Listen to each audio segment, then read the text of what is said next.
Kevin Gao. This is the Intro to Contact Hammer class, co-taught with Matt Cullen. What we're going to go over in this class is a couple of basic concepts to get you into doing basic hammer contact. So first, we're just going to go an overview of the principles. So this is called a brig bag. While circle walking, you're going to have a short side on your non-dominant hand and a long side on your dominant hand. Long side spinning above your head, and then short side spinning below towards the left.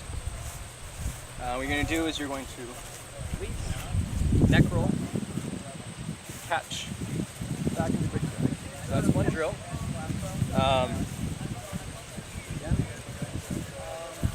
Now you can also use that to enter the rotor. This is the one-finger rotor. This is probably a bit advanced, so let's go back a little bit. There's also the two-handed rotor. Looks like this. There's also the one-handed rotor, which looks like this. And then that goes to the one-finger rotor. Then going over more concepts.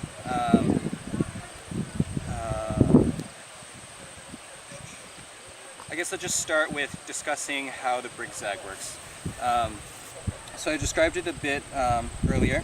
So you're going to take your non-dominant hand and you're going to hold the shorter end of the hammer, and you're going to take the dominant hand and hold the longer end of the hammer.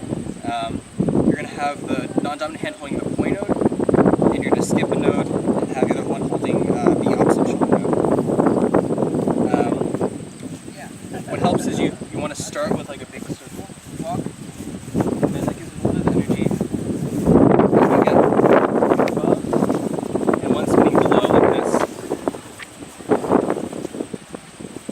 Happen next, in order to get the neck roll happening,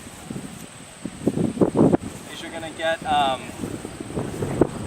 going to make your non-dominant hand straight. So my left hand is going to be straight, and it's going to remain fairly locked. And I'm going to take my long side and I'm going to push it towards my left side like this, with the arm being straight. The reason I want that is that because of the way the puppy hammer is proportioned, the oxman hammer is proportioned,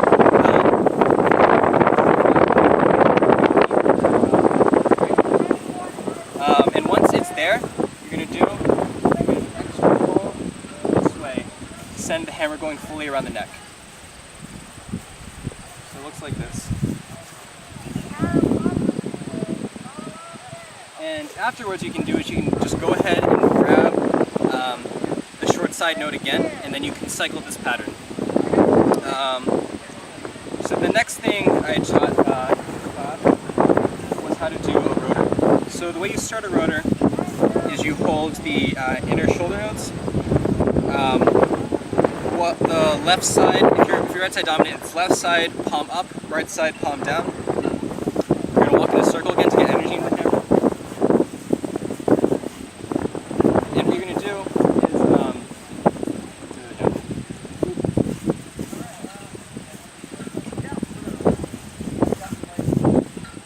is you're going to use the palm up hand to hold the node in place. You're going to pump energy into the hammer with your dominant hand.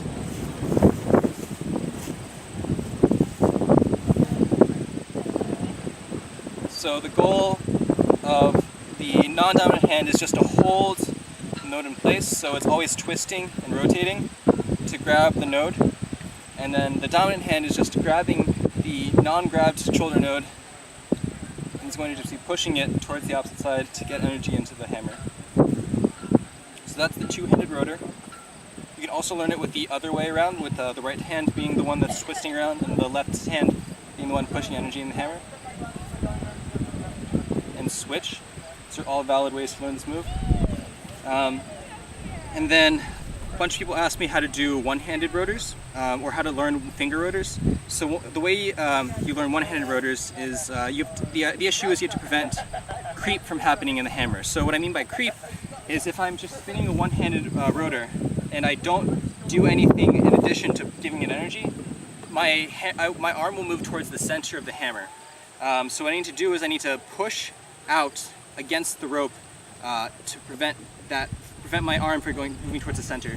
So what that looks like is I'm using my finger to push against the rope to adjust it away from the center. Same principle for finger rotor, except it's one finger. I'm going to zoom in a little bit to show you guys how that's working.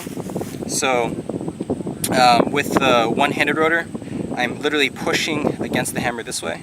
So it's using your thumb and pushing against the rope so that my hand goes out against the hammer. Otherwise, it's going to sneak in, it's going to go towards the center and lose energy. For the one-finger rotor, it's going to be the same kind of principle, except it's one finger and I'm pushing out against the rope. So once you guys have the one-finger rotor, or just a one-hand rotor, what you can do is this behind-the-back pass-off. So you have this rotor. This is starting from my left side, or sorry, my right side, and I'm going to pass it off, go behind my back, grab it again, and it's back my right hand. So from behind, what it looks like. Pass it off, back in the same hand. So the way to explain that move, what you're doing is you're allowing the same node that you're rotoring on to be grabbed by the left hand. The left hand goes behind your back, and then you exchange. Once it becomes, once it goes all around way behind your back, you're going to give it back to the right hand to start rotoring with again. So as slow as I can do it, it's like this.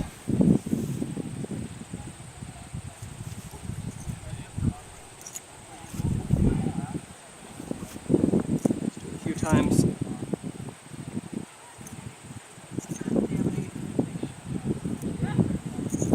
Awesome.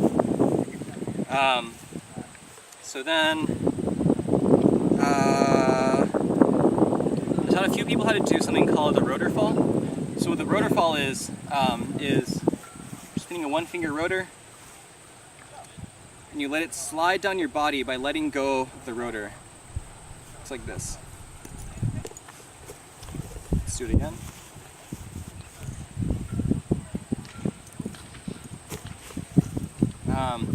So the reason you care about that is because it opens up the possibility of having the hammer fall into different parts of your body to contact with.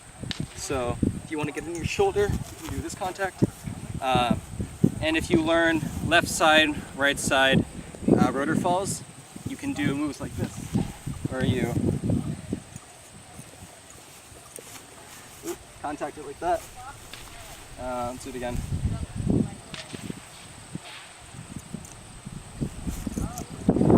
Just behind your back. So that's what rotor fall is. I think that's all I covered in class. If you have any questions, I have a YouTube channel. You can message me there or Facebook me. Thanks, Wildfire.